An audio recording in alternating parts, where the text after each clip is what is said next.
Namaste. My name is Neelima. Welcome to Reflections Along the Way podcast, where you will be listening to reflections from learnings and experiences along my life's journey.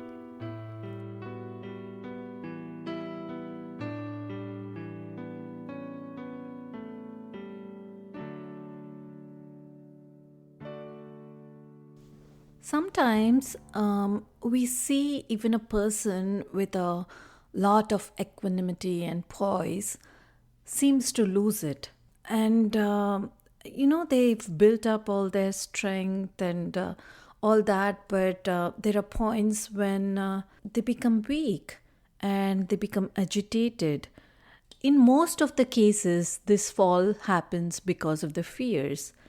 And if we dig deeper into what might be the reason, it happens because there's a lack of charity and the person is unable to forgive someone or something of that nature, right? And when the person is off guard and something agitates his mind so immensely, then it drags the person down, and that person can no longer maintain that equanimity or the poise that he or she had, right? And to avoid that kind of, that kind of behavior where we lose our peace and poise, we have to have a free flow of forgiveness. And only then can we flush out all the negativities. When we are trying to work with a team of people who may not be as proficient or who may not be as focused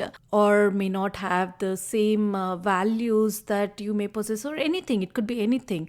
We have to learn to forgive them and move on, because all cannot have true inspiration. Even when they think that they might be inspired, but it's not necessary that all have true inspiration and the focus or whatever we might be having. And all may not have the efficiency also, right? And also the clear constancy of purpose as well. Then we have to learn to forgive them. And as a popular saying goes, it's good to forgive, but it's even more better to forget. So basically, the principle of Ahimsa or non-injury states that in our mind, we should not injure others. What that means is never curse anyone, never wish harm to anybody. Ahimsa or non-injury does not mean non-injury only at the physical level. It means non-injury at the mental level.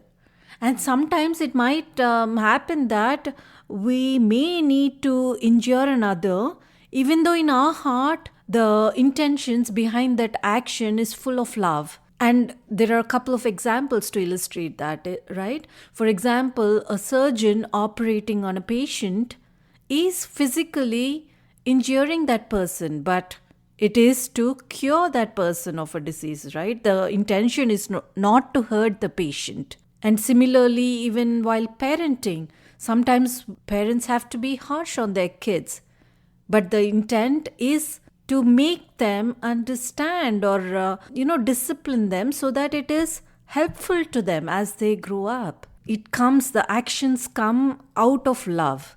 It's not to hurt them, right? So at the mental level, we at all times should have these positive thoughts for everyone around us. We have to fill our hearts with love and kindness for everybody around us, wishing everyone all the very best and wishing that everyone will have a good life. While sometimes serving in this spirit of non-violence, we may at times give a little pain to others, but only with good intentions, right? So we have to be very clear on what our intentions are when we are acting in the world. Satyam, brahmacharya and ahimsa, which are nothing but honesty, truthfulness, self-control and non-injury, are the three cornerstones upon which the Hindu culture has been built. Whenever a community or a generation lives with these values,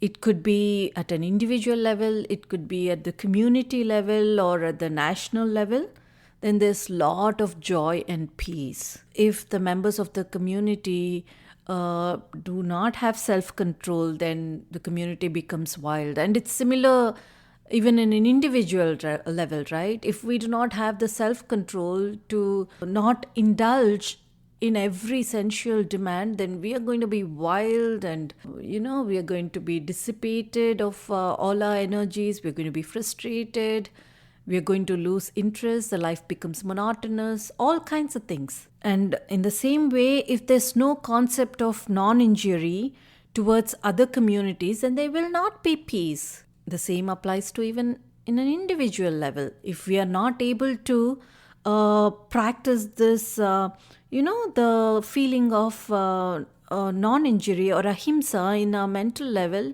we are not going to be able to let go of things, and we'll be agitated. We cannot be peaceful. And similarly, if the community has no conviction of its ideals, then there is no purpose. And that's why there is no will to work towards a purpose.